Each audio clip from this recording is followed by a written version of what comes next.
Little change of scenery. I'm on my college campus. I'm on the student union, and you couldn't tell my sweater kind of matches the grass and the trees and the whole woods and shit like that, but that's not why you're here. That's not why I'm here either. I want to talk about this other set of philosophies and this whole other mindset that I'm beginning to somewhat apply to myself, and trying to practice the whole mindfulness thing and just really trying to use that in a sort of mindful and therapeutic way. And I have a couple of things I want to talk about, and I'm probably going to title this video one of the most bittersweet parts of life, because I've been thinking about that a lot lately. You know, this thing that I'm going to talk about is going to be bitter.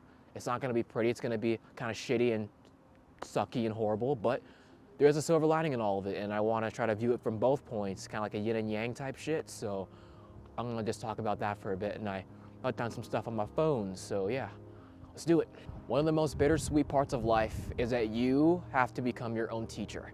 Yeah, I'm telling you that. You know, I've been thinking about it a lot, me being a sophomore, close to junior in college now, me recently turning 21 years old, me really just sitting down and just thinking about life in general and why things are the way that they are. It's got me thinking like, damn, you know, like we really have to become our own teacher. We have to be able to guide ourselves and navigate ourselves through this game that we call life. And it's beautiful in a way, and it's also kind of dark, and I guess I'll kind of go with two different stories and two different points, for two negative and then two positive, and then just kind of have a whole conclusion at the end.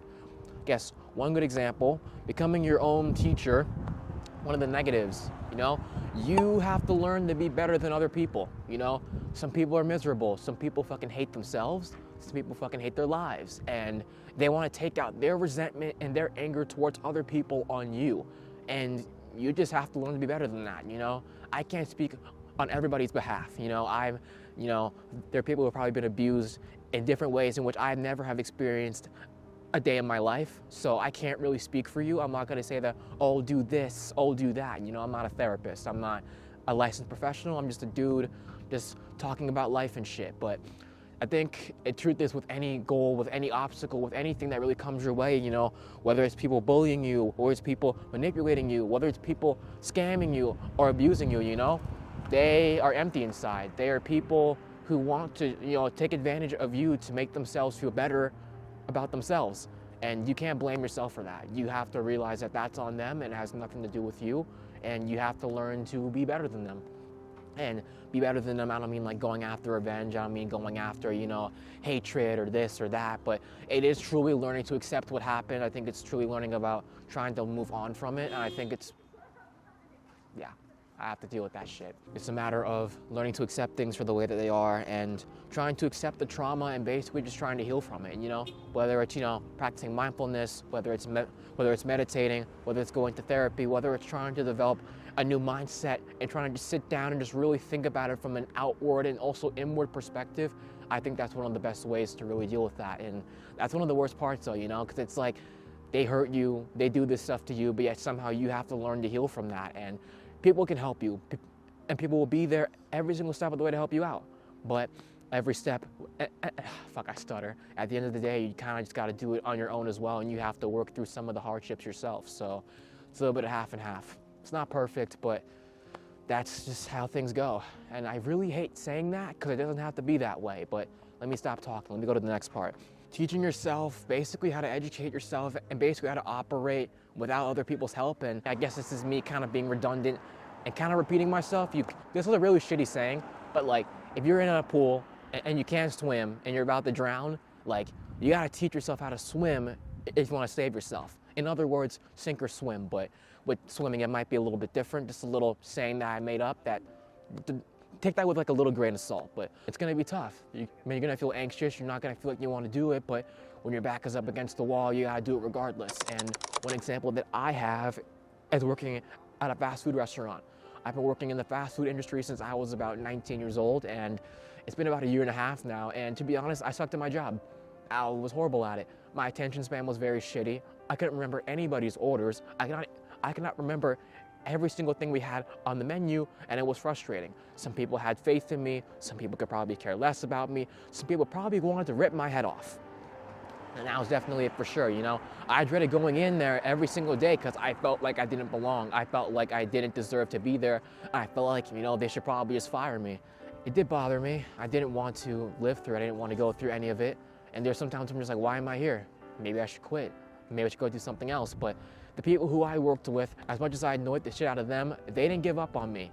And because of that, to an extent, I also chose not to give up on myself, you know? It was also the fact that, like, I felt like if I chose to walk away because it was difficult and also because I was struggling, I feel like that would have been kind of stupid, you know? I kept telling myself that, hey, you know, just because it's difficult, just because you're not good at it for the first month or two, doesn't mean you're not gonna get any better.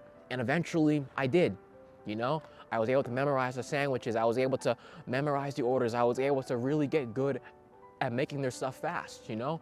And I learned to not be so hard on myself. I learned to be patient with myself, and people also learned to be patient with me to an extent, and eventually I got better, you know?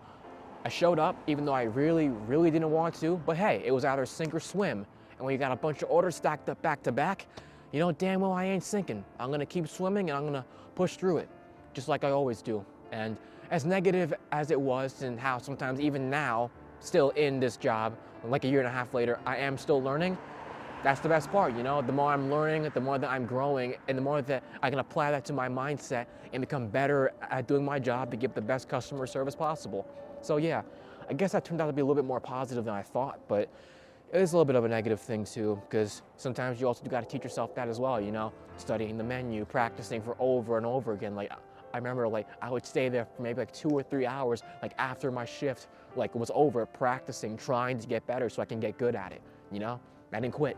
I'm still doing it. Now that I've gone into the 2 negatives, now I'm gonna go into the 2 positives about, you know, becoming your own teacher. And number 1, I guess I'm just gonna read it more here, developing a better sense of self and learning to blame yourself less. And this is something that I really had to do. Like, since I was a little kid, I was always very, very self-critical of myself, and sometimes I even am now, and I'm trying to practice kindness is not even a word, kindness, and just trying to be open to making mistakes. Because I always thought that, hey, you know, like, I'm supposed to be perfect, I gotta do this and that. Like, nobody's perfect, you know? This video wasn't perfect. This is my 3rd time trying to film this shit in the last, like, 3 to 4 days. But I'm still doing it. I still showed up regardless, you know?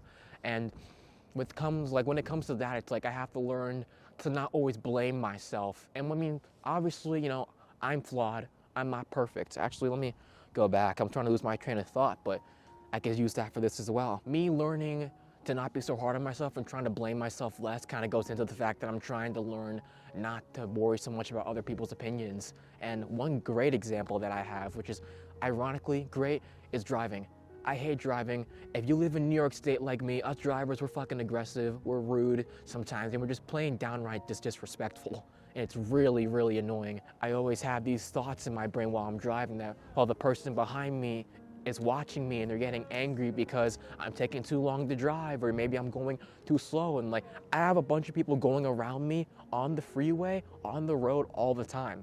But now that I'm really sitting down and I'm really starting to think about it, I'm trying to apply the factor that maybe it's not my fault, you know? If I'm obeying all traffic laws, if I'm going a certain speed, if I'm trying to pay attention to all my surroundings and really try to make it work, and if I'm following the speed limit, who's to really blame for that? Hey, Thomas. If I'm following the speed limit, if I'm doing everything that I'm supposed to do to get from point A to point B, but I'm not going fast enough for you, then that's not my problem, you know? And when I think about it like that, it's like, I'm really starting to realize that sometimes people probably don't really care about me in that sense as much as I think they do. They're not worried about me, they're worried about them damn selves, trying to get from point A to point B either fast as possible, either recklessly as possible, which, hey, not my problem, that's on you, or just trying to stay safe, I guess. Did I repeat that part? I probably did, but the point is, they're not as worried about me as much as they are about themselves. They're just trying to get from point A to point B, and if they want to go around me because they want to go faster, that's not my problem. I'm not gonna go crazy over the speed limit just to accommodate your need. I have needs too, you know, and I'm trying to shift my perspective and practice mindfulness every single day while I'm driving, being like, hey, if this person goes around me, don't react, don't get angry, don't get pissed off. Let them go, because they're not gonna fucking remember anything about you in the next 2 or 3 minutes, you know? No one cares. I'm also trying to learn another way to film in public. You guys can't see it, but there are people walking by all the time. There's people moving left and right, and I'm still talking. There's a person sitting over there on their phone put their headphones on, and you know, I can have a thought being like, oh my God, they're watching me. Oh my God, they're judging me, but they're not. They're just sitting there, minding their own business. They don't have a freaking shit in the world. You know, they don't really care. You know, and it's like oftentimes you always think, you know, people are constantly judging us, but it's more of us just judging ourselves. And I think about that sometimes too, you know.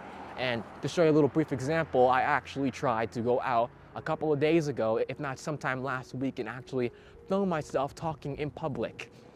There wasn't a lot of people passing by, but it was still a bit of exposure therapy, and I really liked it. So here you go. As you can tell, I'm sitting right over here. Everyone's doing their own thing. Everyone's living their own life. And it's nice. It's still kind of nerve-wracking, you know? Having the thought that people are watching me, having the thought that people are judging me, and maybe for just a slight little bit, maybe they are. And, you know, it's really not that bad, you know? At the end of the day, I think the most important part that I'm trying to instill into myself is that, like, if I'm not hurting anybody, if I'm not, like, committing a crime, and I'm just, you know, really just being myself, you know, then it's going to be all right, you know? Like, me being embarrassed for 5 seconds is not going to kill me. Like, I'm not going to die. It's not like the end of the world. In the grand scheme of things, everyone's so caught up with their own lives, they probably don't have time to even give a shit about my own. So that's nice. It's therapeutic, you know? Like, I was literally showing up now for the second time doing this, and it was nerve-wracking and it was scary. But now here I am doing it, you know? And people don't really seem to care. People are setting up tables for their events. People are probably doom scrolling through social media, and it's really not that bad, you know? I feel like this is still something I like have to practice still, but it's really, really nice. And I'm glad I'm doing this, you know? And yeah, it's pretty cool. It's kind of nice. There was like more people passing by before, but I didn't want to block off their walkway to their class or whatever. I'm not going to put myself right there like acting like the dead center. So I'm sitting down, camera's all the way across on the other side, and I'm just sitting there. I'm just doing this, and it's nice. You know, this is very therapeutic, and, you know, it really calms down my thoughts and kind of like alleviates my anxiety, and it's nice. I like doing this. Actually, let me try something. Huh. I was going to say hi to that guy over there, but I guess I didn't get to do it. Yeah, I'm still a little bit socially awkward sometimes. I'll admit it. This isn't like a thing that's just going to happen to click like 1, 2, 3. It's like a growing thing. But this is nice, and I'm glad I'm doing this. This guy's really nice shot. Hi, how are you? Yeah. Just say hi to someone. That wasn't so hard now, was it? And I guess maybe outweigh the negative, I think I'll probably say like one more thing. Trying to build good habits. I'm still trying to learn this. I've been trying to cook more at home, which I have not been doing at all. I keep putting out chicken and I haven't even cooked it once this week, but I have so many times in the past, you know, trying to get to class on time. Sometimes I'm a little late, you know, trying to go to bed on time. I'm really, really bad at that. And also trying to create some better quality videos, you know, like this one, like I'm really, really trying to solidify this and make sure that this is good, trying to make sure that the camera is nice and straight and everything. Maybe it moved a little bit. Did it move? I think it moved a little bit. Hold on, let me actually adjust that back a little bit. I've been starting to read a little bit more before I go to bed, and I put my phone on the other side of the room a lot of times on my desk so I don't feel the urge to go on my phone like immediately as I wake up from my sleep, and it really just helps me get up and basically just help me just get out of bed. It really helps because if I like have my phone right next to me, as soon as I wake up, I'm not gonna get out of bed. So I gotta like put it on the other side of the room and be like, yup, if I wanna like get this noise off, I gotta get up so I can turn it off, you know? It's just little things like that, and really becoming your own teacher, it's like you begin to understand yourself more. I guess I'm gonna bring it back full circle now because I'm rambling and running my mouth a lot, but it really helps you, like you becoming your own teacher, you trying new things, you trying to adopt a new mindset slowly but surely over time. It allows you to develop a better sense of who you are, and as a result, I've been feeling slightly more confident. Like I recently said that I actually loved myself a little bit more, and it actually felt somewhat more genuine. Obviously, I'm still working on that. I have a long way to go with self-love and happiness and shit like that. But you know, like when I really try to put myself out there, when I try to do this stuff, and you know, if I fuck it up, try again. If I fuck it up again, try it again, you know? Because of me failing the first 2 times trying to film this video, I'm out here, the quality's great, the sound quality's good, the graphics are great, and I'm improving now. And now this is a probably better, solid quality video. And because I'm showing up, and I'm choosing to really try to adopt a more positive mindset regarding all this, I'm developing more confidence. I'm also able to understand myself a lot more. And if I can do it, you can do it too. To bring this around all full circle, because I love to ramble. I love to fucking run my mouth. I could do it for hours if I wanted to, but it's getting cold and I want to go back inside and I want to go back to editing and probably get a bottle of water because I could really use a bottle of water right about now. I'm a little parched, but that's pretty much it for this video. Thank you guys so much for watching, and that is one of the lessons I've been. Thank you guys so much for watching. I'm really hoping that this inspired you. I'm still trying to adopt all this stuff myself, so don't think I'm the shit or have it figured out. I'm human just as much as you are, to be honest. And that's pretty much it. I'm gonna go chill, I'm gonna go edit, and yeah, I hope this helps you, I hope this inspires you, and I'm gonna leave now because I keep rambling, and if I add anything else to this video, it's probably gonna be way too long and dragged out. So yeah, this was Ravens of Reality, and see you later. Bye.